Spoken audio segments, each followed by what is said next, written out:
أعوذ بالله من الشيطان الرجيم بسم الله الرحمن الرحيم أعوذ بالله من الشيطان الرجيم بسم الله الرحمن الرحيم بسم الله الحمد لله والصلاة والسلام على أشرف رسول الله وعلى آله وصحبه أجمعين أما بعد قال صلى الله عليه وسلم زكاة الفطر طهرة للصائم من اللغو والرفث صدق رسول الله صلى الله عليه وسلم.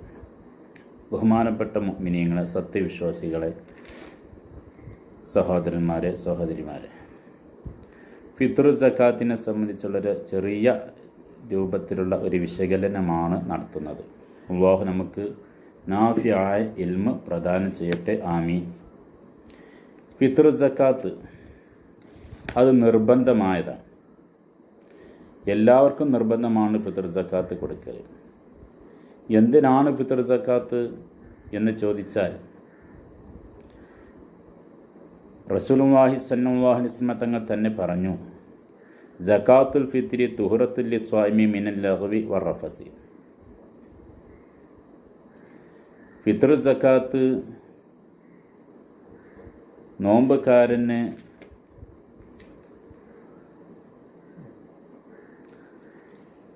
പിഴവുകളിൽ നിന്നും തിന്മകളിൽ നിന്നുമൊക്കെയുള്ള ഒരു ശുദ്ധീകരണമാണ്. പിഴവുകളിൽ നിന്നൊക്കെ ഒരു ശുദ്ധീകരിക്കാൻ വേണ്ടിയുള്ളതാണ് ഫിത്ർ സക്കാത്ത്. അതായത് നോമ്പിൽ വന്ന പിഴവുകൾ പരിഹരിക്കാൻ വേണ്ടി. നോമ്പിൽ വന്ന പിഴവുകൾ എന്ന് പറഞ്ഞാൽ നോമ്പിനല്ല പിഴവ്, നോമ്പ് അനുഷ്ഠിച്ച വ്യക്തിക്കാണ് പിഴവ് വരിക. നോമ്പ് അനുഷ്ഠിച്ചുകൊണ്ട് നോമ്പിൻ്റെ പരിപൂർണതയ്ക്ക് അല്ലെങ്കിൽ അതിൻ്റെ മഹത്വത്തിന് കോട്ടം വരുന്ന പ്രവർത്തനങ്ങൾ അവരിൽ നിന്ന് വന്നിട്ടുണ്ടെങ്കിൽ അത് പരിഹരിക്കാൻ വേണ്ടിയാണ് ഫിത്ർ സക്കാത്ത് എന്നർത്ഥം. മാത്രവുമല്ല, ഈ നോമ്പ് എന്ന് പറയുന്നത് ഈ ഫിത്ർ സക്കാത്ത് കൊടുത്തെങ്കിൽ മാത്രമേ ആകാശലോകത്തേക്ക് ഉയർത്തപ്പെടുകയുള്ളൂ എന്ന് മറ്റൊരു ഹദീസ് നബി സല്ലല്ലാഹു അലൈഹി വസല്ലം തങ്ങൾ പറയുന്നുണ്ട്. തങ്ങൾ പറയും, ഇന്ന സൗമ റമദാന മുഅല്ലഖും ബൈന സമാഇ വൽ അർദ് ലാ യുർഫഉ ഇല്ലാ ബി സക്കാത്തിൽ ഫിത്ർ. ഇന്ന സൗമ റമദാന, തീർച്ചയായും റമദാൻ മാസത്തെ നോമ്പ്, മുഅല്ലഖും ബൈന സമാഇ വൽ അർദ്, ആകാശഭൂമികൾക്കിടയിൽ അതിങ്ങനെ ബന്ധിക്കപ്പെട്ടു നിൽക്കും, അതുകൊണ്ട് ഉയർന്നു പോവില്ല, അള്ളാൻ്റെ അടുത്തേക്ക് എത്തൂല എന്നർത്ഥം. അല്ലാതെ ആകാശത്തിൻ്റെയും ഭൂമിൻ്റെ ഇടയിൽ കരട്ട് കെട്ടിയതെന്നല്ല. അള്ളാഹുവിൻ്റെ അടുത്ത് അത് പരിഗണിക്കപ്പെടുകയില്ല ഇല്ലാ ബി സക്കാത്തിൽ ഫിത്രി, ഫിത്ർ സക്കാത്ത് കൊണ്ടല്ലാതെ. ഫിത്ർ സക്കാത്ത് കൊടുത്തെങ്കിൽ അത് സ്വീകാര്യമാവുകയുള്ളൂ എന്ന് പറഞ്ഞാൽ നോമ്പിൻ്റെ എല്ലാ രീതിയിലുമുള്ള പോരായ്മകളും പരിഹരിച്ചെങ്കിൽ മാത്രമേ ആ നോമ്പ് സ്വീകാര്യമാവുകയുള്ളൂ എന്നർത്ഥം. അതിന് ഫിത്ർ സക്കാത്ത് നിർബന്ധമാകുന്നു. അതുപോലെ ഇമാം ഷാഫിഈ റളിയല്ലാഹുവിൻ്റെ ശൈഖായ ഇമാം വക്കീൽ റളിയല്ലാഹു പറഞ്ഞു, സക്കാത്തുൽ ഫിത്രി ലി ശഹരി റമളാന കസജദത്തി സഹവി ലിസ്വലാത്തി. റമളാൻ മാസത്തെ നോമ്പിന് വേണ്ടി ഫിത്ർ സക്കാത്ത് കൊടുക്കുക എന്ന് പറഞ്ഞാൽ കസജദത്തി സഹവി ലിസ്വലാത്തി, നിസ്കാരത്തിൽ മറവിക്ക് വേണ്ടി സുജൂദ് ചെയ്യുന്നത് പോലെ. നിസ്കാരത്തിൽ എന്തെങ്കിലും പാകപ്പിഴവ് സംഭവിച്ചാൽ, ആ മറവി സംഭവിച്ചാൽ അതിന് പരിഹരിക്കാൻ വേണ്ടി സഹവിൻ്റെ സുജൂദ് ചെയ്യുന്നത് പോലെ റമളാൻ മാസത്തിൽ എന്തെങ്കിലുമൊക്കെ നോമ്പിന് എന്തെങ്കിലും ന്യൂനതകൾ വന്നിട്ടുണ്ടെങ്കിൽ അത് പരിഹരിക്കാൻ വേണ്ടിയാണ് ഫിത്ർ സക്കാത്ത് എന്ന് ഇമാം വക്കീൽ റളിയല്ലാഹു അൻഹു പറയുകയാണ്. അപ്പോൾ അതുകൊണ്ട് ഫിത്ർ സക്കാത്ത് നമ്മൾ കൊടുക്കണം, അത് നിർബന്ധമാണ്. ആരാണ് ഫിത്ർ സക്കാത്ത് കൊടുക്കേണ്ടത് എന്നാണ്. ആരാണ് അത് കൊടുക്കേണ്ടത്, ആർക്കാണ് അത് നിർബന്ധമാവുക എന്നുള്ളതാണ് പറയുന്നത്. തൻ്റെയും താൻ ചെലവ് കൊടുക്കൽ നിർബന്ധമായവരുടെയും പെരുന്നാൾ ദിവസത്തെയും രാത്രിയിലെയും ഭക്ഷണം, വസ്ത്രം, താമസം തുടങ്ങിയ അത്യാവശ്യ ചെലവുകളും കടങ്ങളുണ്ടെങ്കിൽ അതും കഴിച്ച് മിച്ചം വല്ലതുമുണ്ടെങ്കിൽ അവർക്കാണ് സക്കാത്ത് നിർബന്ധമാവുക. എല്ലാവർക്കും സക്കാത്ത് അങ്ങനെ നിർബന്ധമാവില്ല. എന്ത് ചെയ്യണം? ഇപ്പം ഉദാഹരണം, ഞാൻ ചെലവെടുക്കൽ നിർബന്ധമായ ആളുകൾ ആരൊക്കെയുണ്ടോ അവർ, അതെൻ്റെ ഭാര്യ, മക്കൾ, മാതാപിതാക്കളുണ്ടെങ്കിൽ അവർ എൻ്റെ കീഴിലാണ് അവരെന്നുണ്ടെങ്കിൽ അവർ.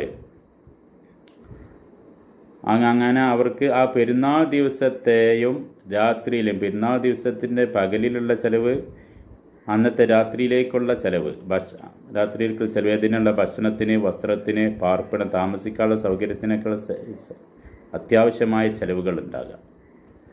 ആ ചിലവുകളും കടങ്ങളുണ്ടെങ്കിൽ അതും കഴിച്ച്, അതായത് കടങ്ങളുണ്ട്, കടം വീട്ടി എന്നിട്ടും മിച്ചമുണ്ടെങ്കിൽ അവനാണ് സകാത്ത് നിർബന്ധമാവുക എന്നർത്ഥം. അതായത് ഒരാൾക്ക് അവൻ്റെ കീഴിൽ ആരൊക്കെ ഉണ്ടോ, അവൻ്റെ ഭാര്യ, മക്കൾ, മാതാപിതാക്കളോ ഇനി ആരൊക്കെ ഉണ്ടോ അവർക്കൊക്കെ ചിലവ് കൊടുക്കണം. അന്നത്തെ പെരുന്നാളിൻ്റെ ദിവസത്തെ പകലിലും രാത്രിയിലുള്ള ഭക്ഷണം, വസ്ത്രം, താമസിക്കാനുള്ള സൗകര്യം, അതുപോലെ അതിനൊക്കെയുള്ള അത്യാവശ്യമായ ചിലവുകളും ഉണ്ട്. ആ ചിലവ് കൊടുക്കാൻ സാധിക്കുകയും ചെയ്യും. അതോടുകൂടി തന്നെ അവനക്ക് കടങ്ങളുണ്ട്, ആ കടങ്ങൾ വീട്ടിയിട്ടും ബാക്കിയുണ്ട്. ബാക്കിയുണ്ടെങ്കിൽ അവരുടെ മേലാണ് ഫിത്ർ സക്കാത്ത് നിർബന്ധമാവുക. മനസ്സിലായല്ലോ? ഈ പറഞ്ഞ അത്യാവശ്യ ചിലവുകളും കുറേ കടങ്ങളും കൂട്ടി നോക്കുമ്പോൾ അതെല്ലാം കഴിച്ച് ബാക്കി ഒന്നുമില്ലെങ്കിൽ ആ വർഷം അവന് ഫിത്ർ സക്കാത്ത് നിർബന്ധമില്ല. അപ്പം ഈ പറഞ്ഞ അവനും അവൻ്റെ കീഴിൽ ജീവിക്കുന്ന ഭാര്യ, സന്താനങ്ങൾ, മാതാപിതാക്കൾ, ഇവർക്ക് ആ പെരുന്നാളിൻ്റെ ദിവസം ആ രാത്രിയുള്ള ഭക്ഷണം, വസ്ത്രം, താമസ സൗകര്യം, ഇതിനുള്ള ചിലവുകളും, അവനക്ക് കുറച്ച് കടങ്ങളുണ്ട്, ആ കടങ്ങൾ വീട്ടിയിട്ടും ഇത് രണ്ടും കൂടി കൂട്ടിയിട്ട് കടങ്ങൾ വീട്ടിയും ഒക്കെ എല്ലാം വീട്ടിയതിന് ശേഷം കൂട്ടി നോക്കുമ്പോൾ ഒന്നും ബാക്കിയില്ല, കടം വീട്ടിയിട്ട് ഒന്നും ബാക്കിയില്ല. അങ്ങനെയെങ്കിൽ ആ വർഷം അവന് ഫിത്ർ സക്കാത്ത് നിർബന്ധമില്ല. അത് ശ്രദ്ധിക്കണം.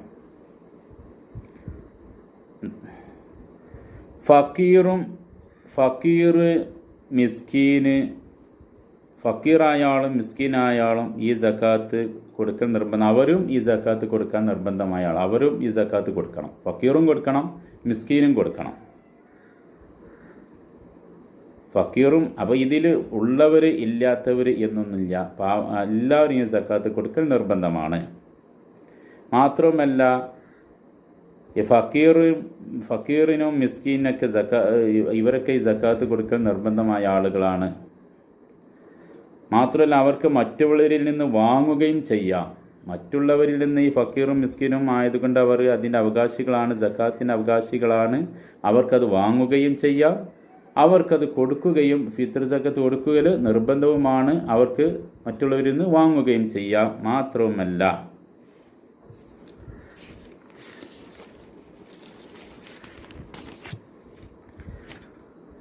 സക്കാത്തായി കിട്ടിയ വസ്തു തന്നെ ഈ കൊടുക്കുകയും ചെയ്യാം. സക്കാത്തായി കിട്ടിയ വസ്തു ഉണ്ടാവല്ലോ. ഇപ്പോൾ ഈ ഫക്കീറിന്, ഈ മിസ്കീനിനൊക്കെ മറ്റുള്ളവരെന്തായി സക്കാത്തായി, ഫിത്ർ സക്കാത്തായി കൊടുത്ത അരി എന്താ ചെയ്യുക, ഇവരുടെ ഫിത്ർ സക്കാത്തായി മറ്റുള്ളവർക്ക് കൊടുക്കുകയും ചെയ്യാം. അതന്നെ കൊടുക്കുക, അതിനൊന്നും ഒരു പ്രശ്നവും ഇല്ല.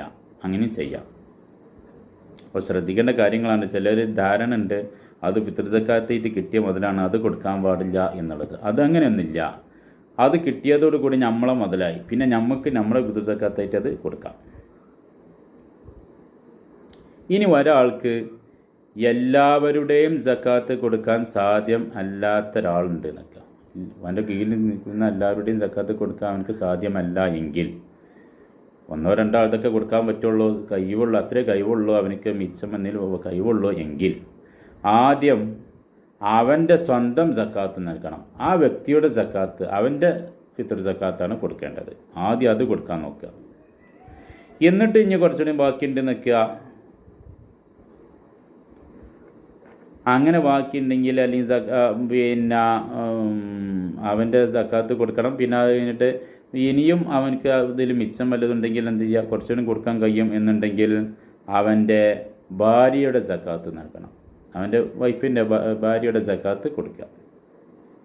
എന്നിട്ടുണ്ടെങ്കിൽ പിന്നീട് സന്താനങ്ങളുടെ സക്കാത്ത് കൊടുക്കുക. അതിൻ്റെ ഒരു ക്രമമാണ് ഞാൻ പറയുന്നത്, ഫിത്ർ സക്കാത്തിൻ്റെ ഒരു ക്രമം. അതായത് ഒരാൾക്ക് എല്ലാവരുടെയും ഒന്നിച്ച് കൊടുക്കാൻ പറ്റൂല എന്ന് വെക്കുക. അങ്ങനെ വന്നാൽ അവൻ്റെ സ്വന്തം സക്കാത്ത് കൊടുക്കുക.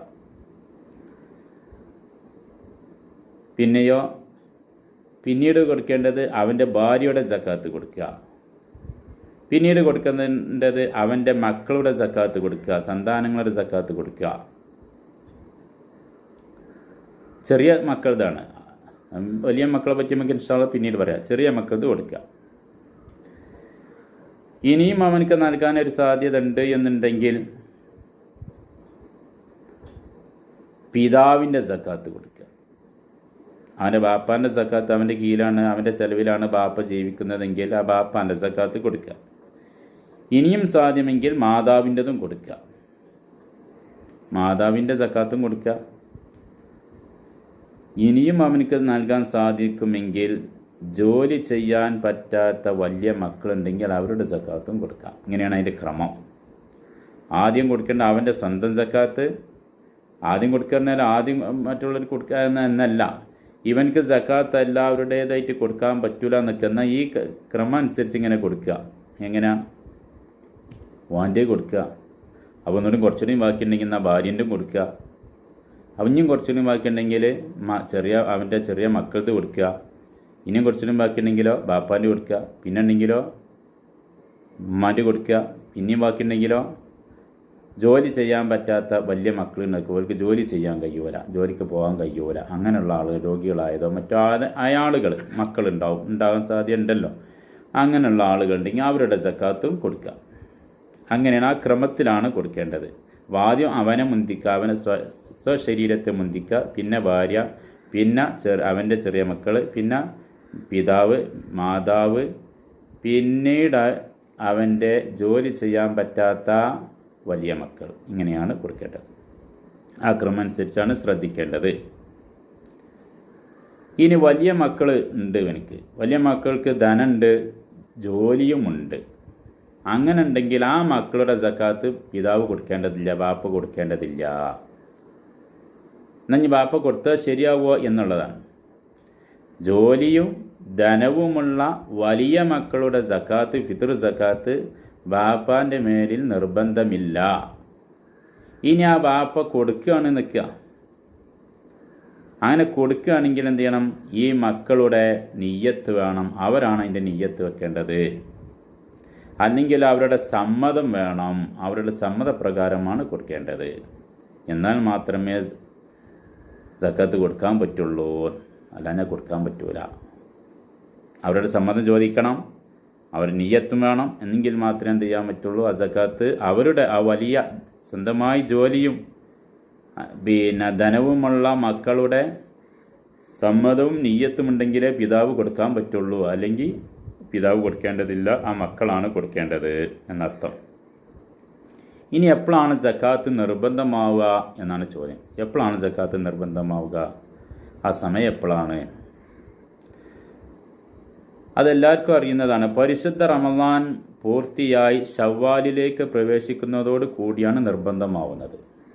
വിശുദ്ധമായ റമദാൻ മാസം ഒന്നെങ്കിൽ 29 മാസം കണ്ട് ശവ്വാൽ പിറവി കണ്ടു, 29 കഴിഞ്ഞ് ശവ്വാൽ പിറവി കണ്ടു.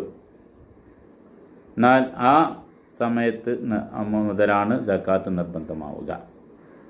അല്ലെങ്കിലോ റമദാൻ 30 പൂർത്തിയായി പിന്നീട് ശവ്വാലിലേക്ക് പ്രവേശിച്ചു, അങ്ങനെ ആ സമയത്ത് അത് നിർബന്ധമാകും. എന്ന് പറഞ്ഞാൽ റമദാനിൻ്റെ അവസാനത്തിലും ശവ്വാലിൻ്റെ തുടക്കത്തിലും സാക്ഷിയായവർക്കാണ് നിർബന്ധം എന്നർത്ഥം. റമദാനിൻ്റെ അവസാനത്തെ ടൈമിലും ശവ്വാലിൻ്റെ തുടക്കത്തിലുള്ള ടൈമിലും സാക്ഷിയായ ആളുകൾ, ആ 2 ടൈമിലും ഒരുമിച്ച് കൂടിയ ആളുകൾക്കാണ് ഫിത്ർ സക്കാത്ത് കൊടുക്കൽ നിർബന്ധമുള്ളത്. ആ സമയം മുതലാണ് സക്കാത്ത് നിർബന്ധമാകുക ഓരോ വ്യക്തിയുടെ മേലിലും.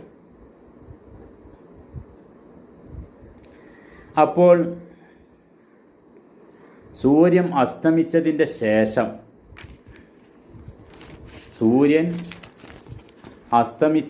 ശേഷം ഒരു കുട്ടി ജനിച്ചു എന്ന് പറഞ്ഞാൽ ശവ്വാലിലേക്ക് പ്രവേശിച്ചതിൻ്റെ ശേഷം ഒരു കുട്ടി ജനിച്ചാൽ ആ കുട്ടിയുടെ പേരിൽ ഫിത്ർ സക്കാത്ത് കൊടുക്കേണ്ടതില്ല. അതേസമയം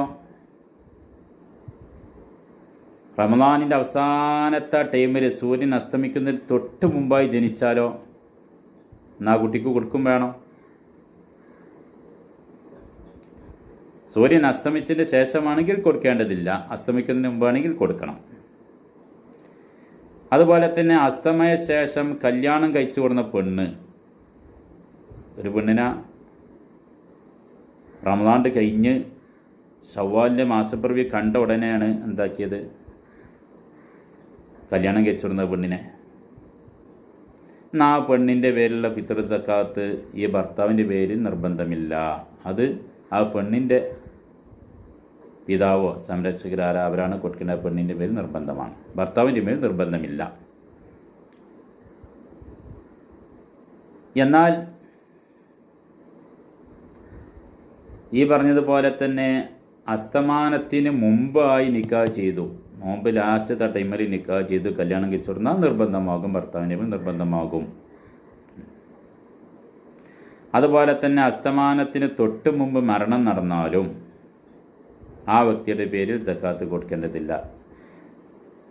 റമദാനിൻ്റെ അവസാനത്തെ ടൈമിൽ സൂര്യൻ അസ്തമിക്കുന്നതിന് മുമ്പ് ഒരാൾ മരിച്ചു, ശവ്വാലിക്ക് കടന്നിട്ടില്ല. അങ്ങനെ മരിച്ചാൽ ആ മരിച്ച ആളുടെ ഫിത്ർ സക്കാത്ത് കൊടുക്കേണ്ടതില്ല. കാരണം അവൻ ശവ്വാലിൽ പ്രവേശിച്ചിട്ടില്ല. അതുകൊണ്ട് ഇത് രണ്ടിലും പ്രവേശിക്കണം. റമദാൻ്റെ അവസാനത്തെ ടൈമിലും ശവ്വാലിൻ്റെ ആദ്യത്തെ ടൈമിലും പ്രവേശിക്കണം. ഒരാൾ പോലെ പിന്നെ ശവ്വാലിൻ്റെ ആദ്യത്തെ ടൈമിൽ സൂര്യൻ റമദാനിൻ്റെ അവസാനത്തെ ടൈം കഴിഞ്ഞ് ശവ്വാലിലേക്ക് പ്രവേശിച്ച ഉടനെയാണ് മരിച്ചത് നിൽക്കുക. ശവ്വാലിലേക്ക് പ്രവേശിച്ച ഉടനെയാണ് മരിച്ചതെങ്കിൽ എന്നാൽ ഫിത്ർ അവൻ്റെ ആ മരിച്ച ആളുടെ ഫിത്ർ സക്കാത്ത് കൊടുക്കും വേണം. അതിന് മുമ്പാണെങ്കിൽ അസ്തമാനത്തിന് മുമ്പാണ് മരിച്ചതെങ്കിൽ കൊടുക്കേണ്ടതില്ല.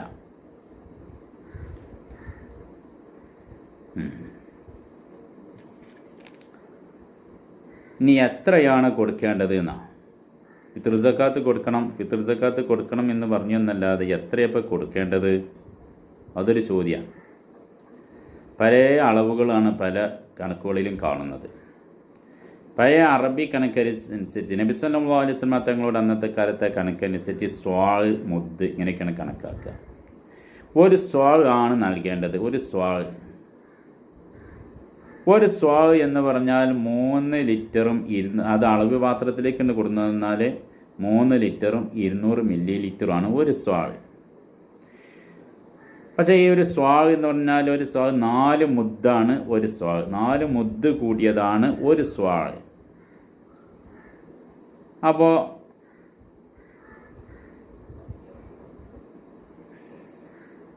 ഒരു മുദ്ദ് എന്നാൽ 800 മില്ലി ലിറ്ററാണ്. 800 മില്ലി ലിറ്ററാണ് ഒരു മുദ്ദ്. അപ്പോൾ നമ്മൾ കണക്കൂട്ടി വെക്കുമ്പോൾ 800 ഗുണിക്കണം 4 സമം 3200. 3200 ലിറ്റർ. 3 ലിറ്ററും 200 മില്ലി ലിറ്ററും അതാണ് ഒരു സ്വാൾ. ഇത് തൂക്കത്തിലേക്ക് വരുമ്പോൾ വ്യത്യസ്ത അരികൾ വ്യത്യസ്ത തൂക്കമായിരിക്കും. എല്ലാ അരിയും ഒരേ തൂക്കമല്ല. അപ്പോൾ നമ്മൾ മുദ്ദുപാത്രം, ഇപ്പോൾ നമ്മൾ അവിടെ വിപണികളിലൊക്കെ മുദ്ദുപാത്രം വാങ്ങാൻ കിട്ടും. 25 റുപ്യ കൊടുത്താൽ മുദ്ദുപാത്രം വാങ്ങാൻ കിട്ടും. അതിൽ വാങ്ങിയിട്ട് അതിന് 4 പാത്രം, അത് നമ്മൾ പിന്നെ പണ്ഡിതന്മാരൊക്കെ അംഗീകരിച്ച് പോന്നിട്ടുണ്ട് അതിൻ്റെ ഒരു അളവും കാര്യമൊക്കെ. അപ്പോൾ അത് കിട്ടുമെങ്കിൽ അത് വളരെ ഉപകാരമായി. അപ്പോൾ ചുരുക്കി പറയാം, അരികളെല്ലാം ഒരേ തൂക്കമല്ല. അതുകൊണ്ട് തന്നെ തൂക്കം കൃത്യമായി നമുക്ക് പറയാൻ സാധ്യമല്ല. അത് നമുക്ക് തന്നെ ഒന്ന് പരീക്ഷിച്ച് വെക്കാം. ഒരു പിടി അരി വാരിയിട്ട് തുലാസിലിട്ട് വെക്കുക. എന്നിട്ട് മറ്റടുത്ത് അപ്പുറത്ത് ചാക്കുന്ന വേറൊരു ബ്രാൻഡ് അരി വാങ്ങിയിട്ട് രണ്ടും 2 തൂക്കമായിരിക്കും. അപ്പോൾ അതുപോലെ തന്നെയാണ് ഈ മുദ്ദും അളവൊക്കെ നമ്മൾ തൂക്കത്തിലേക്ക് കൊണ്ടുവന്നാലും അരിക്ക് അരിയുടെ അരിയുടെ ബ്രാൻഡ് അനുസരിച്ച് വ്യത്യാസങ്ങളുണ്ടാവും. അപ്പോൾ അതിനെന്തെങ്കിലും പരിഹാരം എന്നുള്ളതിനെ പറ്റിയാണ്. അപ്പോൾ നമ്മളിവിടെ അളവുകളില്ല. അളവ് നമ്മുടെ നാട്ടിൽ സാധാരണ ഉപയോഗിക്കുന്നില്ല. തൂക്കമാണ് നമ്മളിവിടെ ഉപയോഗിക്കുക. അപ്പോൾ തൂക്കത്തിന് നമ്മൾ എങ്ങനെ കണക്ക് പറയാം, കൃത്യമായൊരു കണക്ക് കിട്ടുന്ന പ്രയാസമാണ്. അപ്പോൾ അതിന് പല പണ്ഡിതന്മാരും പറഞ്ഞിട്ടുള്ളത് പൂർണ്ണതയ്ക്ക് വേണ്ടി ഒരു 3 കിലോഗ്രാം കൊടുക്കലാണ് നല്ലത് എന്നാണ്. എന്നാൽ കുറവ് വരില്ല, കുറച്ചൊരൽപ്പം കൂടും എന്നേ ഉള്ളൂ, കുറവ് വരില്ല. പല അരികളും പല കനം തൂക്കം ആയതുകൊണ്ടാണ് അവരങ്ങനെ പറഞ്ഞു വെച്ചത്. കുറവ് വരില്ല, കുറച്ചൽപ്പം കൂടും എന്നുള്ളൂ, ഫർള് കൂടും. മറ്റേത് ഈ പല അരിയും പല തൂക്കുമ്പോൾ അങ്ങനെ നമ്മൾ ആ കണക്കനുസരിച്ച് 2200, 2500, 2800 ഒക്കെ ആകുമ്പോൾ ചിലപ്പോൾ എന്ത് ചെയ്യും, എല്ലാ അരിയും ഒരേ തൂക്കമില്ല. അപ്പോൾ നമുക്ക് ചിലപ്പോൾ കൊടുക്കുമ്പോൾ അതിന് കുറവ് വരാൻ സാധ്യതയുണ്ട്. അപ്പോൾ അത് പ്രയാസമാണ്. അപ്പോൾ നമ്മൾ സക്കാത്ത് വീടൂല കുറവ് വന്നാൽ. അപ്പോൾ കുറവ് വരാതിരിക്കാൻ വേണ്ടി 3 കിലോ എങ്കിലും കൊടുക്കുകയാണെങ്കിൽ അതാണ് ഏറ്റവും നല്ലത് എന്നാണ്. അപ്പോൾ അതാണ് അതിൻ്റെ അളവ്, എത്രയാണ് കൊടുക്കേണ്ടത് എന്നുണ്ടെങ്കിൽ നമ്മളിപ്പോഴത്തെ തൂക്കം അനുസരിച്ച് 3 kg എങ്കിലും നമ്മൾ കൊടുക്കുക. അതിൽ കുറയാതെ കൊടുക്കാൻ നോക്കുക. ഒരല്പം കൂടും എന്നാലും വേണ്ടിയില്ല. ഇനി എന്താണ് നൽകേണ്ടത് എന്നാണ്. എന്താണ് ഇപ്പോൾ ഫിത്ർ സക്കാത്തായി കൊടുക്കേണ്ടത്? നാട്ടിലെ മുഖ്യ ഭക്ഷ്യ ആഹാരമാണ് നൽകേണ്ടത്. നമ്മളെ നാട്ടിലൊക്കെ ഇപ്പോൾ മുഖ്യമായി ഭക്ഷണമായിട്ട് ആഹാരമായിട്ട് ഉപയോഗിക്കുന്നത് അരിയാണ്. അപ്പോൾ നമ്മുടെ നാട്ടിൽ അരിയാണ് കൊടുക്കേണ്ടത്. ഇനി ഗോതമ്പ് മുഖ്യ ഭക്ഷണമായിട്ട് ഉപയോഗിക്കുന്ന നാട്ടിൽ അവിടെ ഗോതമ്പ് കൊടുക്കണം. നമ്മുടെ നാട്ടിൽ അരിയാണ്. അപ്പോൾ അരിയാണ് നമ്മൾ മുഖ്യമായി ഭക്ഷണമായി ഉപയോഗിക്കുന്നത് കൊണ്ട് അരിയാണ് കൊടുക്കേണ്ടത്. അപ്പോൾ നമ്മൾ അരിയാണ് എന്തായാലും കൊടുക്കേണ്ടത്. അപ്പോൾ ആ കാര്യം ശ്രദ്ധിക്കുക.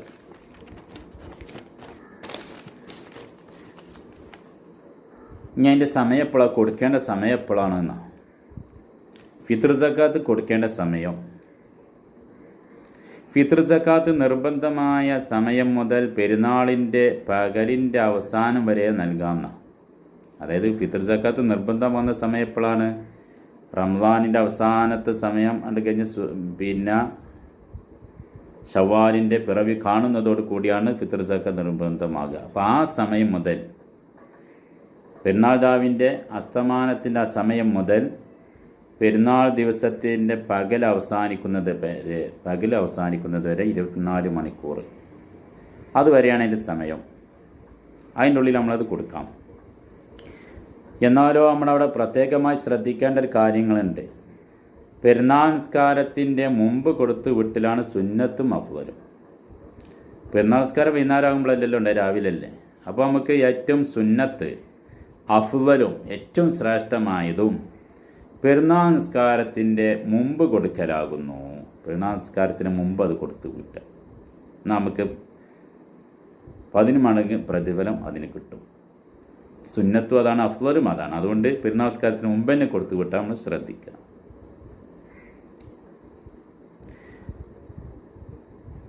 എന്നാൽ നിസ്കാരത്തിൻ്റെ ശേഷം നിസ്കാരം കഴിയുന്ന വരെ പിന്തിക്കൽ അത് കറാഹത്താണ്, നല്ലതല്ല എന്നർത്ഥം. അതല്ല പറഞ്ഞാൽ അതിന് മുമ്പ് പെരുന്നാൾ നിസ്കാരം കഴിയുന്നവരെ പിന്തിപ്പിക്കാതിരിക്കലാണ് നല്ലത്, പിന്തിപ്പിക്കാതിരിക്കലാണ് നല്ലത് എന്നർത്ഥം. അപ്പോൾ നിസ്കാരം കഴിയുന്നത് വരെ പിന്തിപ്പിക്കണ്ട അതാണ് ഏറ്റവും നല്ലത് എന്നർത്ഥം. കറാഹത്താണ്, എന്നാലും വീടും. നിസ്കാരത്തിന് ശേഷം വിട്ടാലും അത് വീണു. കാരണം വൈകുന്നേരം വരെ അസ്തമാനം വരെ സമയമുണ്ടല്ലോ, വീണു. കറാഹത്താണ്, നല്ലതല്ല. പ്രതിഫലത്തിന് കുറച്ച് കോട്ടം വരും.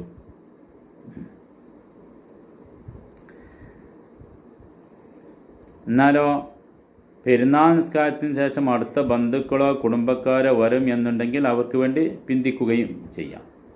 പെരുന്നാൾ നിസ്കാരം കഴിഞ്ഞാൽ ഈ സക്കാത്ത് വാങ്ങാൻ അർഹരായ ബന്ധുക്കളോ അടുത്ത ആളുകളാരെങ്കിലും വരും പെരുന്നാൾ നിസ്കാരം കഴിഞ്ഞാൽ എന്നുണ്ട് നമുക്ക് ഉറപ്പുണ്ടെങ്കിൽ അവരെ പ്രതീക്ഷിച്ചു കൊണ്ട് നമുക്ക് എന്താ ചെയ്യുക, പിന്തിപ്പിക്കുകയും ചെയ്യാം. അത്രയേ ഉള്ളൂ. പെരുന്നാളിൻ്റെ പകല് കഴിഞ്ഞ് സൂര്യൻ അസ്തമിക്കുന്നത് വരെ പിന്തിക്കൽ ഹറാമാണ്. സൂര്യൻ അസ്തമയം വരെ പിന്തിക്കൽ, അസ്തമയം വരെ കൊണ്ടുപോകാൻ അസ്തമിക്കുന്നത് വരെ പിന്തിപ്പിക്കൽ ഹറാമാണ്. അങ്ങനെ ചെയ്യാൻ പാടില്ല, അത് ഹറാമാണ്.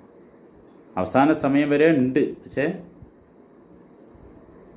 അതിന് അസ്തമയം വരെ പിന്തിപ്പിക്കൽ അത് ഹറാമാണ്, ചെയ്യാൻ പാടില്ല. ഹറാമാണെന്ന് മാത്രമല്ല, അതോട് കൂടി എന്തായി, ആ ഫിത്ർ സക്കാത്ത് അതാതിൻ്റെ ടൈം വിട്ട് ഖളാ ആയി മാറുകയും ചെയ്തു. പിന്നെ എന്നാലും എന്ത് ചെയ്യണം, പെട്ടെന്ന് തന്നെ അത് കൊടുത്തു വിട്ടാൻ നോക്കണം. ഇല്ലെങ്കിൽ കുറ്റകരമാണ്. അതായത് പെരുന്നാളിൻ്റെ അന്ന്, പെരുന്നാൾ ദിവസത്തിൻ്റെ പകല് കഴിഞ്ഞിട്ട് പിന്തിപ്പിച്ച് വെക്കുക. അതായത് ഇപ്പോൾ സൂര്യൻ അസ്തമിക്കുന്നത് വരെ പിന്തിപ്പിച്ച് വെക്കുക. അത് ഹറാമാണ്. അതോടുകൂടി അസ്തമിക്കുന്നതോടുകൂടി അത് കലാ ആയി. എന്നാൽ കലാ വീട്ടണം, ഉടനെ കൊടുത്തു വിട്ടണം. ഏതായാലും കലാ ആയില്ലേ, ഇനി നമ്മളിത് പിന്നെ കൊടുക്കാമെന്ന് വെച്ച് പിന്നെയും പിന്തിപ്പിക്കരുത്. ഉടനെ തന്നെ നമ്മൾ എന്ത് ചെയ്യണം, പരമാവധി അത് പെട്ടെന്ന് കൊടുത്തു വിട്ടണം.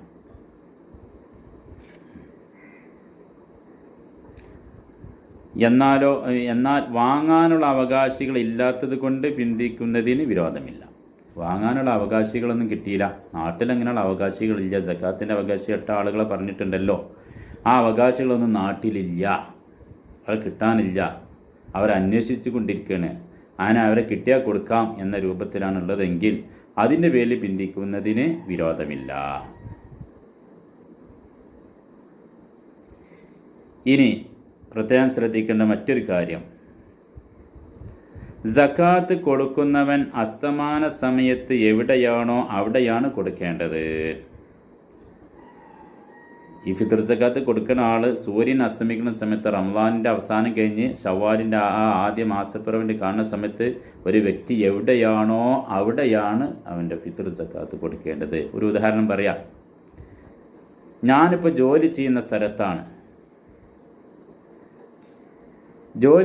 സ്ഥലത്ത് വൈകുന്നേരം മാസപ്പിറവി കണ്ടപ്പോൾ ഞാൻ ഇവിടെയാണുള്ളത്, ജോലി സ്ഥലത്താണ്, എൻ്റെ വീട്ടിലല്ല, മറുനാട്ടിലാണ് എങ്കിൽ എൻ്റെ ഫിത്ർ സക്കാത്ത് കൊടുക്കേണ്ടത് ഞാൻ എവിടെയാണോ ആ സമയത്തുള്ളത് അവിടെയാണ് കൊടുക്കേണ്ടത്. അല്ലാതെ ഞാൻ എൻ്റെ നാട്ടിലേക്ക് എത്തി അവിടെ കൊണ്ടുപോയി കൊടുക്കണം എന്നല്ല പറഞ്ഞത്. അവിടെ കൊടുക്കേണ്ടതില്ല. ഞാൻ എവിടെയാണോ നിൽക്കുന്നത് ആ നാട്ടിൽ കൊടുക്കണം. അല്ലെങ്കിൽ നമ്മളെ ഭാര്യ എന്തായി, അവളെ വീട്ടിൽ പോയി, അല്ലെങ്കിൽ അവളെ നാടച്ചി അവിടെ പോയി. അങ്ങനെ ശവ്വാൽ മാസപ്പിറവി കാണുന്ന സമയത്ത് അവൾ അവിടെയാണ്. എന്നാൽ അവളെ ഫിത്ർ സക്കാത്ത് കൊടുക്കേണ്ടത് അവിടെയാണ്. അവളെ എവിടെയാണോ അവിടെയാണ് കൊടുക്കേണ്ടത്. ഓരോ വ്യക്തിയും മാസപ്പിറവിയുടെ ടൈമിൽ, മാസം കാണുന്ന സമയത്ത്, അല്ലെങ്കിൽ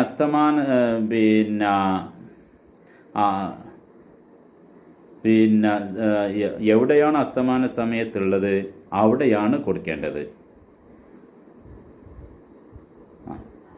ആ കാര്യം പ്രത്യേകം ശ്രദ്ധിക്കുക. അപ്പോൾ വിദേശത്ത് ജോലി ചെയ്യുന്നവരുടെ സക്കാത്ത് അവിടെ തന്നെ നൽകണം. ഇവിടെ കൊടുത്തിട്ട് ഒരു കാര്യമില്ല, അവിടെ തന്നെ കൊടുക്കണം. വിദേശത്ത് ഇപ്പോൾ നമ്മളെ നാട്ടിൽ നിന്നൊക്കെ ഗൾഫിൽ ജോലി ചെയ്യുന്ന ആളുകളുണ്ടാവും, സഹോദരന്മാരുണ്ടാവും, സഹോദരിമാരുണ്ടാവും, ബന്ധപ്പെട്ടവരൊക്കെ ഉണ്ടാവും. അപ്പോൾ അവരൊക്കെ ഫിത്ർ സക്കാത്ത് കൊടുക്കേണ്ടത്, അവരുടെ ഫിത്ർ സക്കാത്ത് നമ്മളെ നാട്ടിലല്ല കൊടുക്കേണ്ടത്. അവർ സൂര്യൻ അസ്തമിക്കുന്ന സമയത്ത്, ശവ്വാൽ പിറ കാണുന്ന സമയത്ത് എവിടെയാണോ അവിടെയാണ് കൊടുക്കേണ്ടത്. അപ്പോൾ ഗൾഫിലാണെന്ന് അവിടെ തന്നെ കൊടുക്കണം. അർഹരായ ആളുകളുണ്ടാവും, അവർ കണ്ടിട്ട് കൊടുക്കുക. അവിടെയാണ് കൊടുക്കേണ്ടത്, നമ്മളെ നാട്ടിലല്ല കൊടുക്കേണ്ടത്. ഇനി സക്കാത്തിന് നിയ്യത്ത് ചെയ്യേണ്ടതുണ്ടോന്നാ? ഉണ്ട്. ഏത് സക്കാത്തിനും, ഫിത്ർ സക്കാത്തായാലും വേണ്ടില്ല, മറ്റുള്ള സമ്പത്തിൻ്റെ സക്കാത്തായാലും മദറിൻ്റെ സക്കാത്തായാലും വേണ്ടില്ല, ഏത് സക്കാത്തിനും ഏത് അമലിനും നിയ്യത്ത് വേണം. ഇല്ലെങ്കിൽ ശരിയാവില്ല. എന്ത് അമല് ചെയ്യുകയാണെങ്കിൽ നിയ്യത്ത് വേണം. നിയ്യത്തില്ലാതെ ഇന്നമൽ അഅ്മാലു ബിന്നിയാത്ത് എന്ന് നബി സല്ലല്ലാഹു അലൈഹി വസല്ലം തങ്ങൾ നമ്മെ പഠിപ്പിച്ചതാണ്. തീർച്ചയായും അമലുകൾ ശരിയാവുക നിയ്യത്ത് കൊണ്ട് മാത്രമാണ്. അപ്പോൾ ആ നിയ്യത്ത് ഉണ്ടെങ്കിൽ മാത്രമേ അമല് ശരിയാവുകയുള്ളൂ. അപ്പോൾ നിയ്യത്ത് വേണം. എന്താണ് ഫിത്ർ സക്കാത്തിന് നിയ്യത്ത് വെക്കേണ്ടത്? അത് ശ്രദ്ധിച്ചോളി. എൻ്റെ മേൽ ഫർളായ ഫിത്ർ സക്കാത്താണ് ഇത് എന്ന് നിയ്യത്ത് വെക്കുക. എൻ്റെ മേൽ ഫർളായ ഫിത്ർ സക്കാത്താകുന്നു ഇത്. ഈ സാധനം കൊടുക്കുമ്പോൾ നിയ്യത്ത് വെക്കുക. അല്ലെങ്കിൽ ഈ സാധനം നീക്കി വെക്കുന്ന സമയത്ത് ഇതെൻ്റെ മേൽ ഫർളായ സക്കാത്താകുന്നു എന്ന് നിയ്യത്ത് ചെയ്യുക. മനസ്സിൽ കരുതുക, തൊള്ളോണ്ട് പറയില്ല, മനസ്സിൽ കരുതുക. അങ്ങനെ വേണ്ടത്. അപ്പോൾ നിയ്യത്തുണ്ടെങ്കിലേ ശരിയാവുകയുള്ളൂ. അപ്പം ഇനി ഒരാൾ സംശയിച്ചു, ഫിത്ർ സക്കാത്ത് ഇതൊക്കെ കൊടുത്തു കഴിഞ്ഞതിൻ്റെ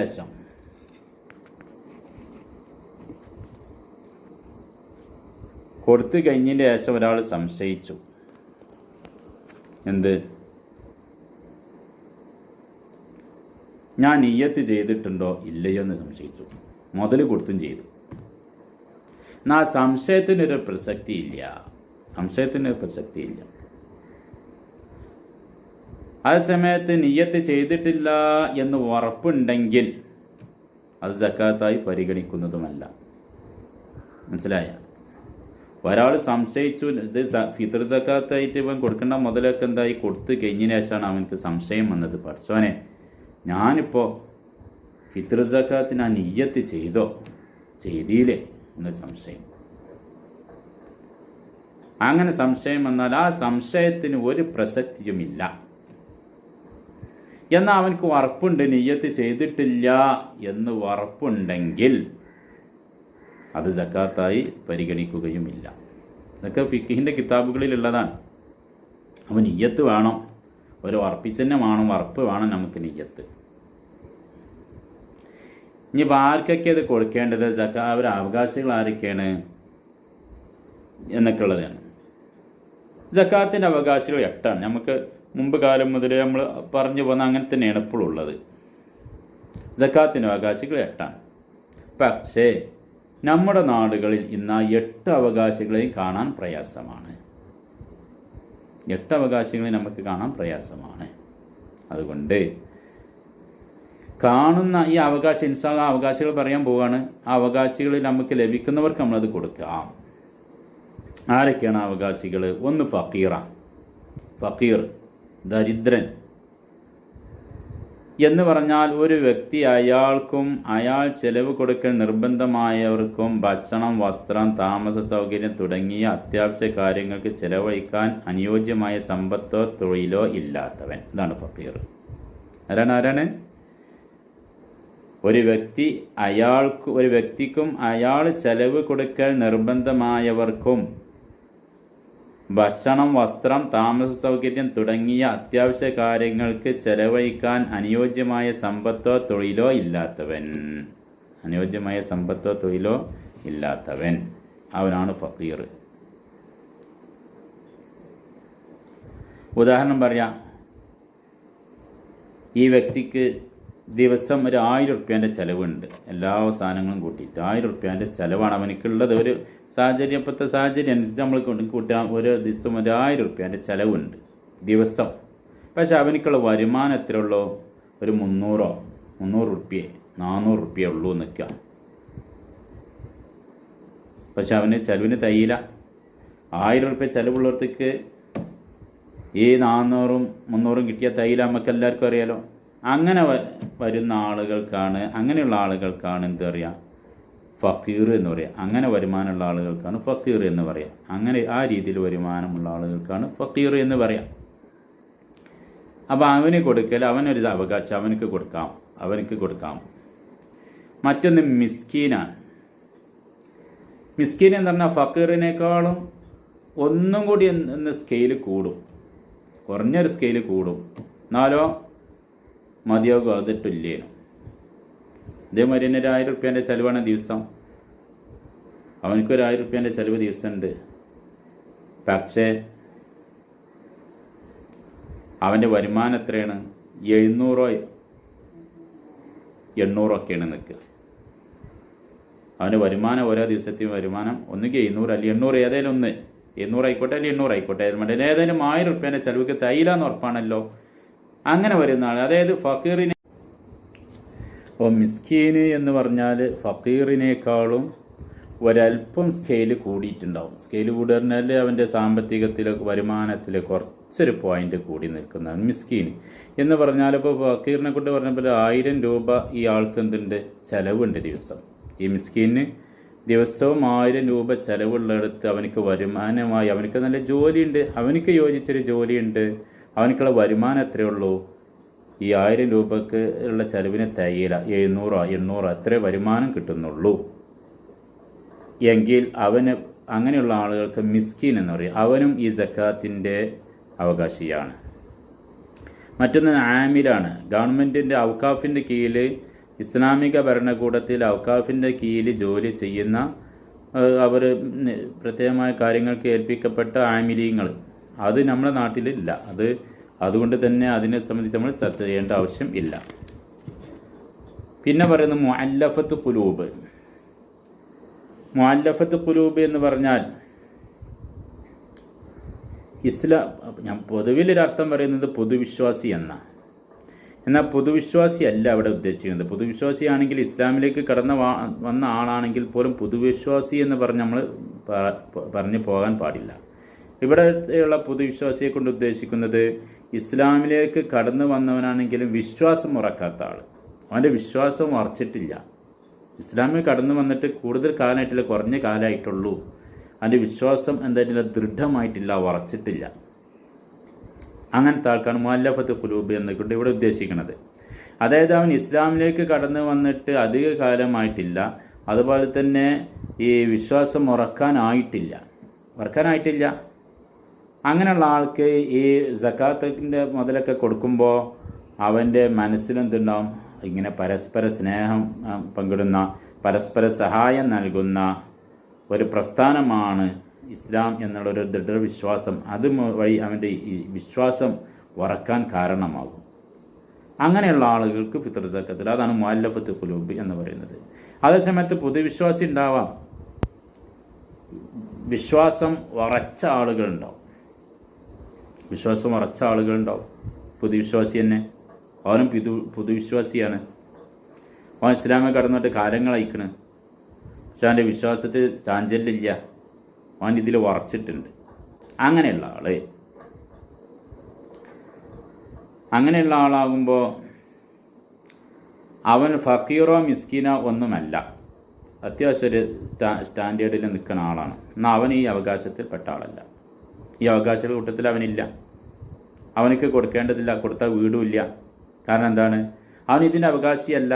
മാത്രമല്ല അവൻ പൊതുവിശ്വാസി എന്നതിന് പുറമെ അവൻ ഈമാൻ, വിശ്വാസം ദൃഢമായ ഉറച്ച ആളാണ്. അതുകൊണ്ട് അവനക്ക് കൊടുക്കേണ്ടതില്ല. അതേസമയത്ത് അവൻ ഫക്കീറോ മിസ്കീനോ അല്ലെങ്കിൽ ഈ പറയപ്പെട്ട ഏതെങ്കിലും ഒരു അവകാശിയാണെങ്കിൽ കൊടുക്കുകയും ചെയ്യാം. അതെ. മറ്റൊന്ന് മോചനപത്രം എഴുതപ്പെട്ട അടിമ. അത് അടിമ സമ്പ്രദായം ഉണ്ടായിരുന്ന കാലത്തുള്ളതാണ്, ഇന്നത് നിലവിലില്ല. അതുകൊണ്ട് തന്നെ അത് നമ്മൾ ചർച്ച ചെയ്യേണ്ടതുമല്ല. ഈ വിഷയത്തിൽ നമ്മുടെ നാടിനെ സംബന്ധിച്ചിടത്തോളം നമ്മളത് ചർച്ച ചെയ്യേണ്ടതില്ല. മറ്റൊന്ന് കടം കൊണ്ട് പ്രയാസപ്പെടുന്നവനാണ്. ഹലാലായ ആവശ്യങ്ങൾക്ക് വേണ്ടി ഒരാൾ കടം വാങ്ങിയിട്ട് പിന്നീട് അവനക്കത് അതിൻ്റെ അവധി കഴിഞ്ഞിട്ടും വീട്ടി കൊടുക്കാൻ പ്രയാസമായി, കടം കൊണ്ട് വരഞ്ഞു. അങ്ങനെയുള്ള ആളുകൾ ഫിത്ർ സക്കാത്ത് വാങ്ങാൻ അവകാശികളിൽപ്പെട്ട ഒരാളാണ്. പിന്നെ വഫീ സബീലില്ലാഹി എന്നൊക്കെ കിതാബുകളിലൊക്കെ കാണാം. അല്ലാഹും റസൂലൊക്കെ പറഞ്ഞു വഫീ സബീൽ എന്നൊക്കെ പറഞ്ഞിട്ടുണ്ട്. ഇവിടെ ഈ വഫീ സബീലിലെ മറ്റൊരു അവകാശിയാണ് അള്ളാഹിൻ്റെ മാർഗത്തിലുള്ള ആളുകൾ എന്നാണ് ഉദ്ദേശിക്കുന്നത്. അതേതാണ് അതുകൊണ്ട് ഉദ്ദേശിക്കുന്നത്? തുഹഫ പോലെയുള്ള കിതാബുകളിലൊക്കെ പറയുന്നത് ഇസ്ലാമിലെ യോദ്ധാക്കളാണെന്ന്. ഇസ്ലാമിക ഭരണകൂടമുള്ളിടത്തുള്ള ഇസ്ലാമിലെ യോദ്ധാക്കളായ ആളുകളാണ്. നമ്മുടെ നാടിനെ സംബന്ധിച്ച് അവരും ഇല്ല. അപ്പോൾ അതുകൊണ്ട് ആ കാര്യത്തിൽ നിന്ന് കൂടുതൽ ചർച്ചയിലേക്ക് നമ്മൾ പോകേണ്ടതില്ല. ഇനി മറ്റൊന്ന്, ഹലാലായ ആവശ്യങ്ങൾക്ക് വേണ്ടി യാത്ര ചെയ്യുന്ന യാത്രക്കാർ. യാത്ര ചെയ്യുന്നത് ഹലാലായ ആവശ്യത്തിന് വേണ്ടിയാണ്. ഹലാലായ യാത്ര തിന്മയിലേക്കല്ല, തെറ്റായ കാര്യങ്ങൾക്ക് വേണ്ടിയല്ല. ഹലാലായ ആവശ്യത്തിന് വേണ്ടി അവന് യാത്ര ചെയ്യണം. പക്ഷെ അവന് എന്തില്ല, യാത്രാ ചെലവിനുള്ള ഒന്നുമില്ല. യാത്രാ ചെലവിനുള്ള ഒന്നും അവൻ്റെ കൈവശമില്ല. അങ്ങനെയുള്ള ആളാണ് പിന്നെ യാത്രക്കാരനായ ആൾ എന്നുകൊണ്ട് ഉദ്ദേശിക്കുന്നത്. അവനിക്കും ഫിത്ർ സക്കാത്ത് കൊടുക്കാം, അവനതിൻ്റെ അവകാശിയാണ്. അപ്പോൾ ഇത്രയും 8 വിഭാഗമാണ് സക്കാത്തിൻ്റെ അവകാശികൾ. ആ അവകാശികൾക്ക് മാത്രമേ നമ്മൾ കൊടുക്കാൻ പാടുള്ളൂ. അവകാശികളല്ലാത്തവർക്ക് കൊടുത്താൽ ഫിത്ർ സക്കാത്ത് വീടുകയില്ല, അത് ശരിയാവുകയുമില്ല. അതേസമയത്ത് നമ്മുടെ നാടുകളിലേക്ക് ഒരു പതിവുള്ളത് എന്താണെന്ന് വെച്ചാൽ അയൽവാസികൾക്കൊക്കെ ഒന്ന് വാരി കൊടുക്കലുണ്ട്. അയൽവാസികൾക്ക് ഫിത്ർ സക്കാത്ത് അയൽവാസികളിലേക്കൊക്കെ ഇങ്ങനെ വിതരണം ചെയ്യാം. അയൽവാസികളിലേക്ക് കൊടുക്കുക. അയൽവാസികളല്ല, അവകാശികൾക്കാണ് കൊടുക്കേണ്ടത്. അയൽവാസികൾ അതിൻ്റെ അവകാശികളാണെങ്കിൽ കൊടുക്കാം, എന്നാൽ ഫിത്ർ സക്കാത്ത് വീടും.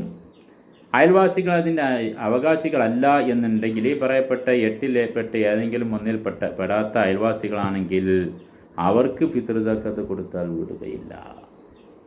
അപ്പോൾ അവകാശികൾക്കാണ് കൊടുക്കേണ്ടത്. അത് ശ്രദ്ധിക്കണം. പിന്നെ മറ്റൊരു കാര്യം പറയാനുള്ളത്, നമ്മളിതിൻ്റെ സമയങ്ങളൊക്കെ പറഞ്ഞിരുന്നു.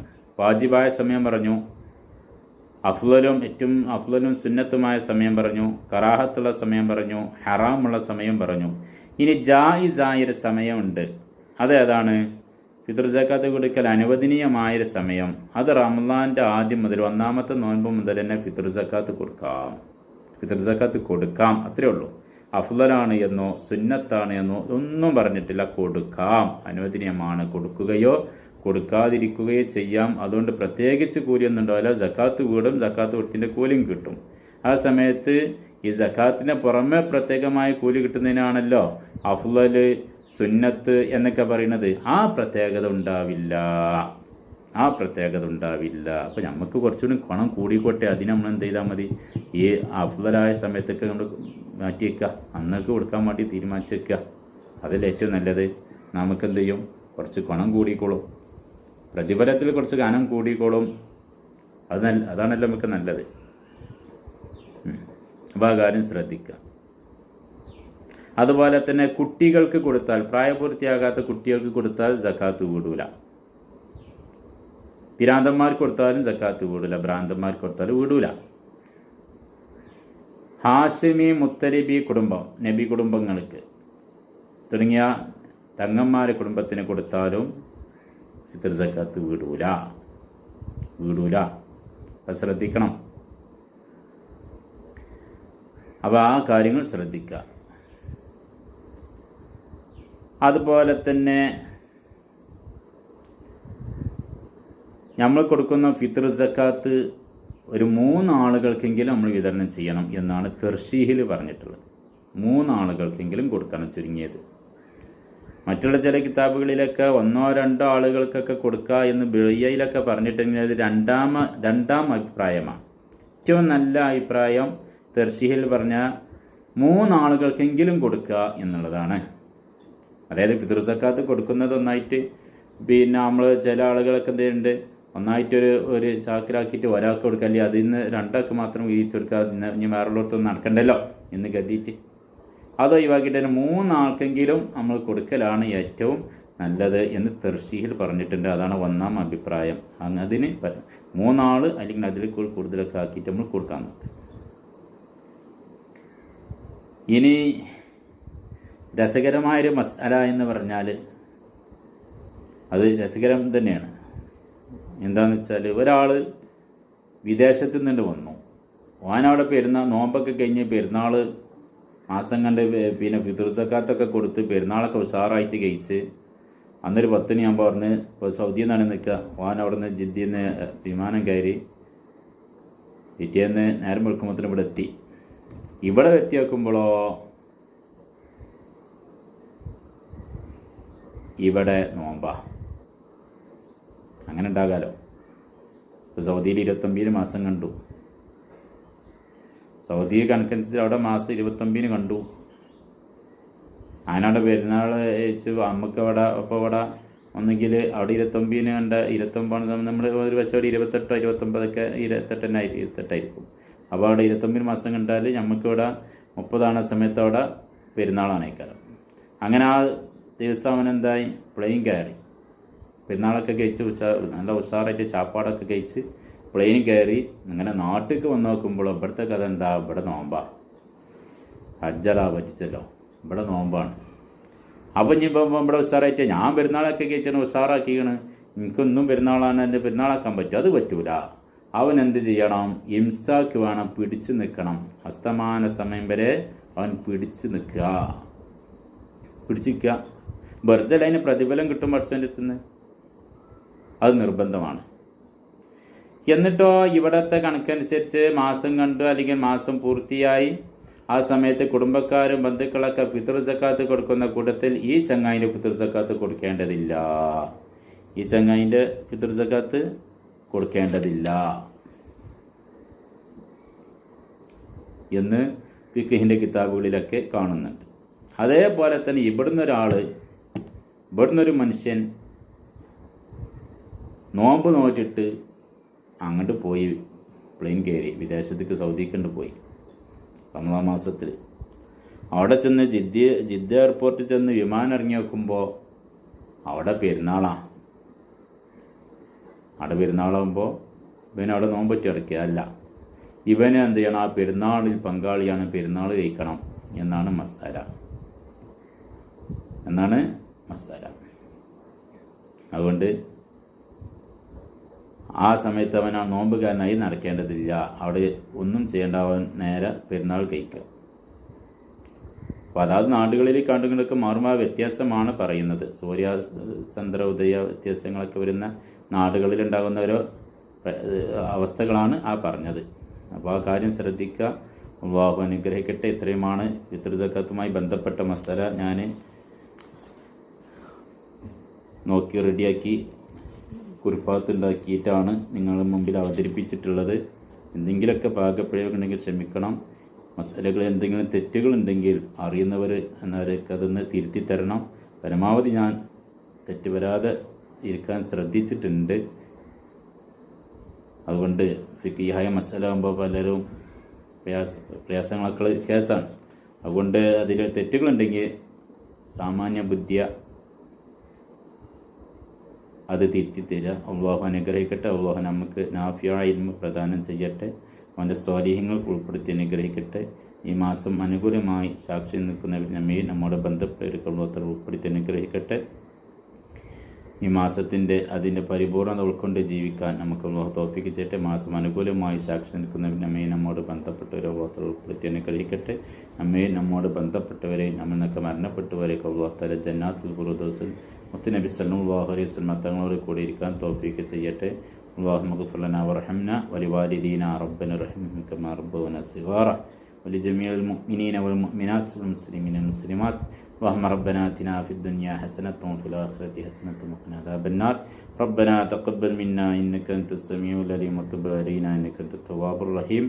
آمين برحمتك يا أرحم الراحمين. وصلى الله تعالى وسلم على خير خلقه سيدنا محمد وعلى آله وصحبه أجمعين.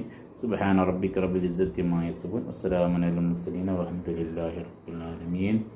അതോടുകൂടി നമ്മൾ ഈ ചാനൽ എല്ലാവരും സബ്സ്ക്രൈബ് ചെയ്യുക, എല്ലാവരും അത് ഷെയർ ചെയ്യുകയും ചെയ്യുക. അഹമൗതത് കൂട്ടിടും ഇബ്ലീസ് കൂസിന കാട്ടിടും നേരം ലഈനവനാട്ടുവാൻ ബദിരീങ്ങളാൽ തുടരപ്പനാ.